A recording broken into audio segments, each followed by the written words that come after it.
नमस्कार, मैं हूं श्वेता। बिहारी न्यूज में आपका स्वागत है। खबरों की ओर बढ़ने से पहले एक नजर डालते हैं आज की सुर्खियों पर। सावन की पहली सोमवारी आज सुल्तानगंज से बाबा धाम तक कवाड़ियों की उमड़ी श्रद्धा। उत्तरवाहिनी गंगा से जल भरकर भक्त देवघर के लिए हुए रवाना। अक्टूबर से फिर शुरू होगा बालू खनन का काम। अधूरे घाटों की नीलामी तेज। आरक्षित राशि से संशोधन के संकेत। स्टंट कर रील बनाना पड़ेगा महंगा। 7 युवाओं पर 70,000 का लगा जुर्माना। लाइसेंस रद्द करने की तैयारी शुरू। बिहार में 80% से अधिक गन्ना फॉर्म जमा। दस्तावेज जुटाने की तैयारी। मतदाताओं को देने होंगे 11 में से एक कोई भी दस्तावेज। 14 साल के वैभव सूर्यवंशी ने रचा इतिहास। भारत के लिए सबसे कम उम्र में लिया यूथ टेस्ट विकेट।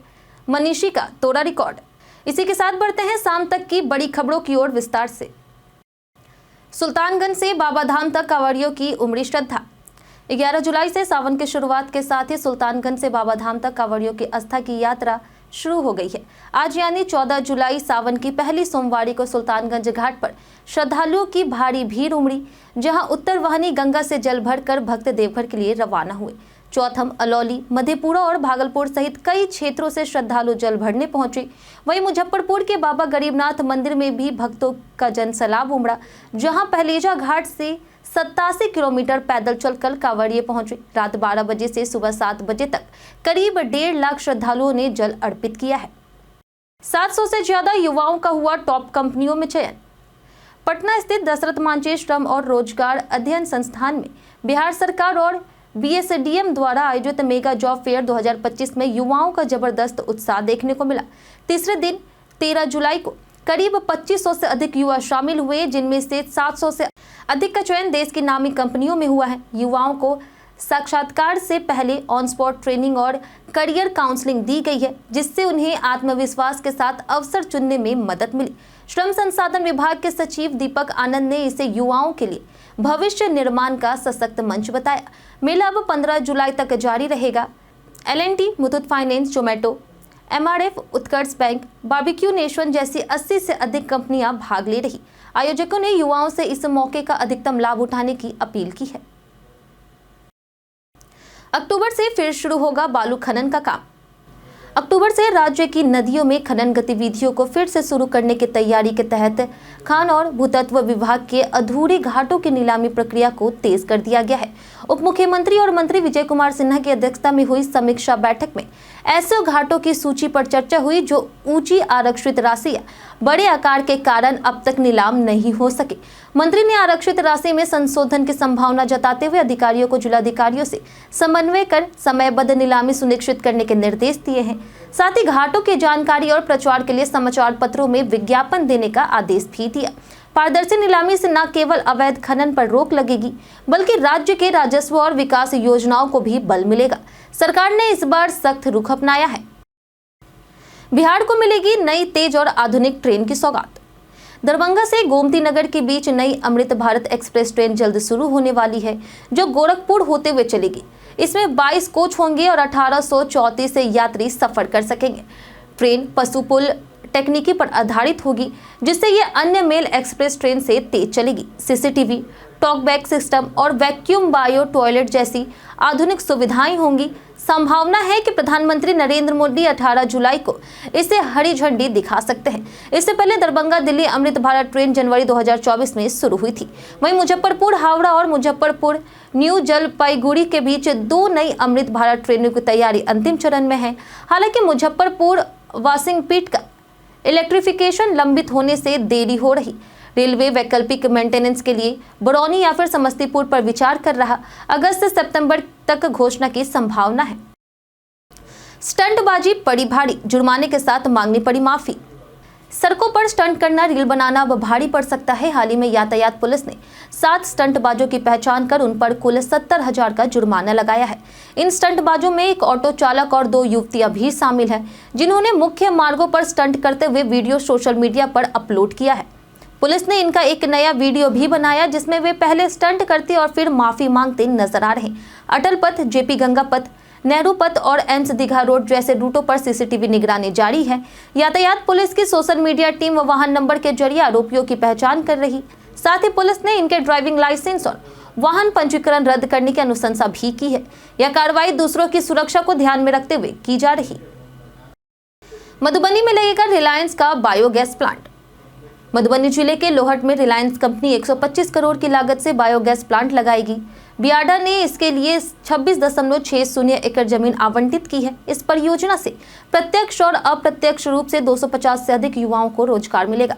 प्लांट हर साल 7,875 मीट्रिक टन कंप्रेस्ड बायोगैस और 80,000 मीट्रिक टन जैविक खाद का उत्पादन करेगा, जिससे किसानों को भी लाभ होगा। यह परियोजना राज्य सरकार की हरित औद्योगिक विकास की सोच को मजबूती देगी। वहीं पातेपुर प्रखंड के महती, धर्मचंद, बाकड़ और हरलोचनपुर सक्की पंचायतों में 28 लाख की लागत से स्वास्थ्य उपकेंद्र भवनों का भी शिलान्यास विधायक लखेंद्र पासवान ने किया। कार्य एजेंसी को शीघ्र निर्माण शुरू करने का निर्देश दिया है।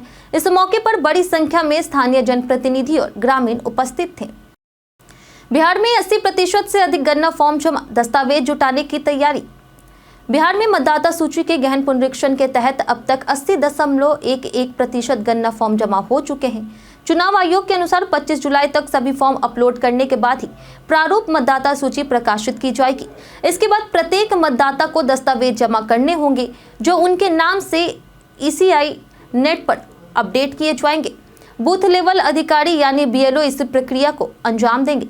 वहीं मतदाताओं को जन्मतिथि और निवास से संबंधित चुनाव आयोग द्वारा निर्धारित 11 में से कोई एक दस्तावेज देना अनिवार्य होगा। विशेष रूप से 1987 से पूर्व जन्मे मतदाताओं को जन्म प्रमाण से जुड़े दस्तावेज देने होंगे। वहीं दस्तावेज सत्यापन के लिए आयोग अगली माह विशेष अभियान चलाएगा। अंतिम मतदाता सूची का प्रकाशन प्रारूप सूची और दस्तावेज सत्यापन प्रक्रिया पूरी होने के बाद ही होगी। पुलिस और अपराधी के बीच मुठभेड़, वांटेड अपराधी हुआ घायल। बिहार के रानी तालाब थाना क्षेत्र में सोमवार को पुलिस और अपराधियों के बीच मुठभेड़ हुई, जिसमें एक वांटेड अपराधी को गोली लगी। पुलिस टीम जब उसे पकड़ने पहुंची तो अपराधी ने फायरिंग शुरू कर दी।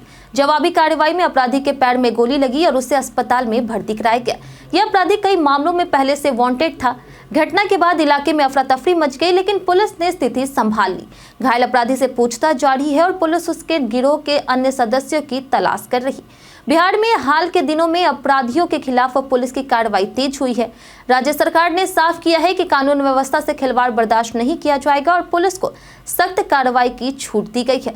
पुलिस ने आम लोगों से सहयोग की अपील की है। वंदे भारत पर फिर पत्थरबाजी, CCTV ने खोली बच्चों की करतूत। 13 जुलाई को गोरखपुर से पाटलिपुत्र जा रही वंदे भारत एक्सप्रेस पर महसी मोतीपुर के बीच महमदपुर बलामी गांव के पास पत्थरबाजी शुरू हुई, जिससे कोच 6 की खिड़की का शीशा टूट गया।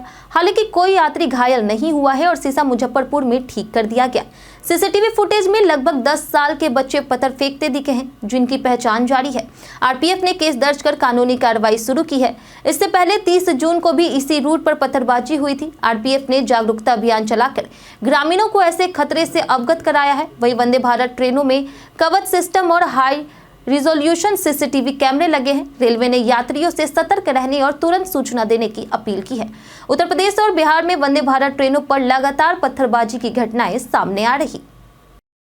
बिहार में वज्रपात का कहर, कई लोगों ने गंवाई अपनी जान।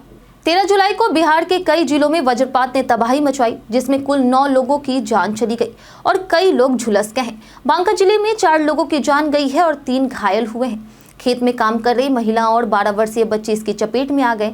वहीं गया में बाइक सवार 2 युवक और नालंदा वैशाली में भी किसान और बच्ची इसकी चपेट में आए हैं। सबसे ज्यादा असर ग्रामीण इलाकों में खेतों में काम कर रहे लोगों पर पड़ा।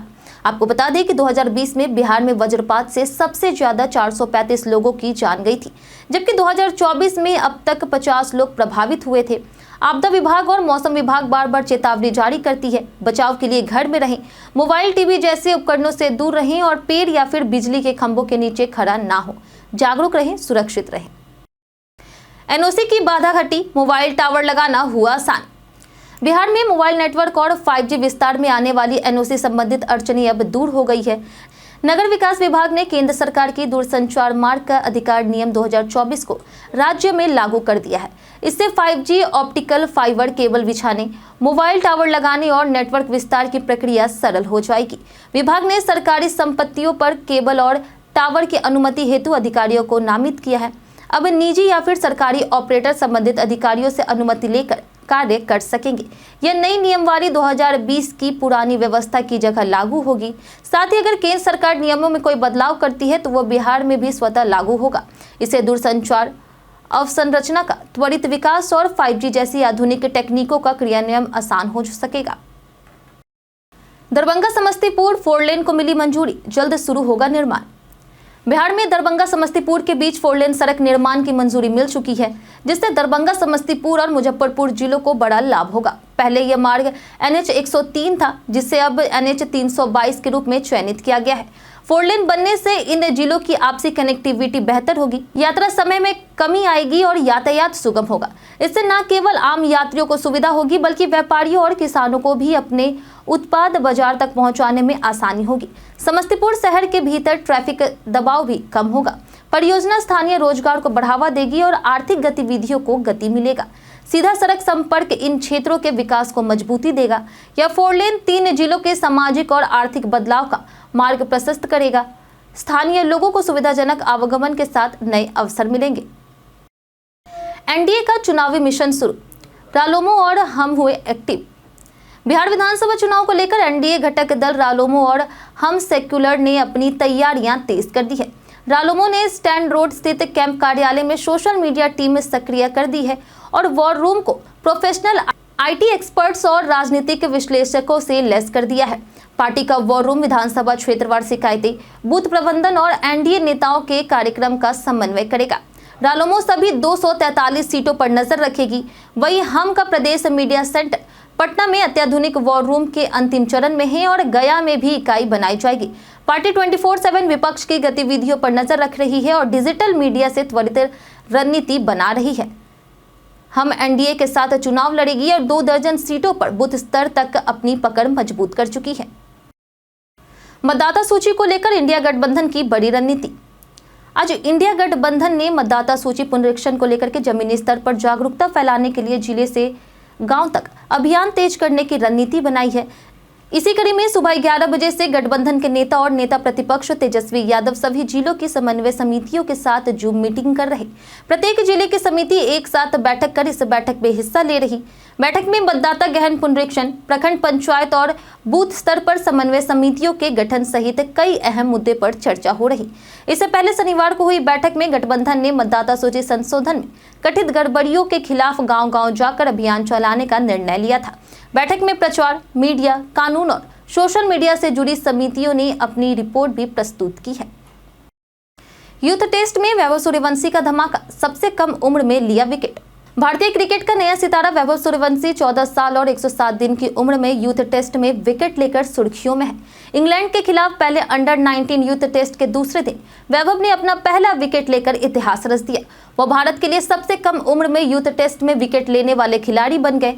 बाएं हाथ के ऑर्थोडॉक्स स्पिनर वैभव ने इंग्लैंड के कप्तान हमजा शेख को 45वें ओवर की आखिरी गेंद पर आउट कर दिया।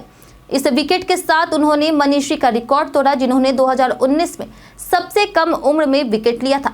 भारत ने पहले बल्लेबाजी करते हुए 540 रन बनाए, जिसमें आयुष 102, अभिज्ञान 90 और राहुल कुमार 85 ने अहम भूमिका निभाई। वैभव की यह उपलब्धि भारतीय क्रिकेट में एक नई उम्मीद के तौर पर देखी जा रही। बीते दिन हमारे द्वारा पूछे गए सवाल का जवाब आप लोगों में से बहुत लोगों ने हमारे कमेंट सेक्शन में लिख कर दिया है। जिन्होंने हमारे द्वारा पूछे गए सवाल का जवाब दिया उनके नाम है नौशाद रजा, निधि नाथ, नेहा कुमारी, कुश कुमार, अनवर करीम खान, मिंटू ठाकुर, राजकिशोर महतो, आदित्य प्रधान, लक्ष्मी मेहता, कौशल सिंह, प्रिया राज, संतोष कुमार, नरेंद्र कुमार, शिवशंकर और दीपक कुमार। इसी के साथ बढ़ते हैं आज के सवाल की ओर और आज का सवाल है, आपके हिसाब से आज के समय में सबसे बड़ा मुद्दा कौन सा है? महंगाई, बेरोजगारी, भ्रष्टाचार या कुछ और? आप अपना जवाब हमें हमारे कमेंट सेक्शन में लिखकर जरूर बताएं। आज के लिए इतना ही। बिहार के तमाम खबरों के साथ बने रहने के लिए देखते रहे बिहारी न्यूज़। और साथ ही अगर आप यूट्यूब चैनल पर देख रहे हैं तो चैनल को सब्सक्राइब करें और अगर आप फेसबुक पेज पर देख रहे तो लाइक और फॉलो जरूर करें।